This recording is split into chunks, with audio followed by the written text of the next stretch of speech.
વડોદરામાં ચૂંટણીને લઈને બેઠકોનો દોર. પ્રદીપસિંહ જાડેજાની અધ્યક્ષતામાં મધ્ય ગુજરાત ક્લસ્ટરની બેઠક. વડોદરા ભાજપ કાર્યાલયમાં દિવસભર બેઠકોનો દોર. 2 તબક્કામાં બેઠકોનું આયોજન કરવામાં આવ્યું. લોકસભા પ્રભારી ભરતસિંહ પરમાર પણ રહેશે હાજર.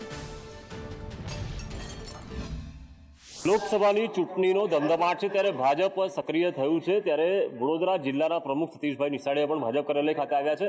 સહજ રીતે હવે લોકસભા ચૂંટણી નજીક છે અને હવે તમામ જે લક્ષ્યાંકો છે તે પણ રેકોર્ડ બ્રેક કરવાના છે. કઈ રીતનું આયોજન રહેશે? આજે પણ બેઠક છે. 29 તારીખે ભરૂચ લોકસભાની બેઠક હતી, ગઈકાલે છોટાઉદેપુર લોકસભાની બેઠક હતી અને આજે વડોદરા લોકસભાની બેઠક છે. ત્યારે આગામી કાર્યક્રમોની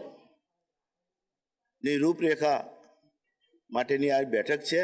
હતા સતીશ નિશાળીયા, વડોદરા જિલ્લા ભાજપ પ્રમુખ. તેમનું કહેવું છે કે ભરૂચ છોટાઉદેપુર બાદ વડોદરામાં આજ બેઠક યોજાઈ રહી છે અને જે રીતે તમામ વિધાનસભાની જે લોકસભાની બેઠક છે માફ કરશો તેને 5 લાખથી વધુના લીડથી જીતવાનો સંકલ્પ કરવામાં આવ્યો છે. કેમેરા પર્સન નિકેશ વડન સાથે કુણાલ શર્મા, સંદેશ ન્યૂઝ, વડોદરા.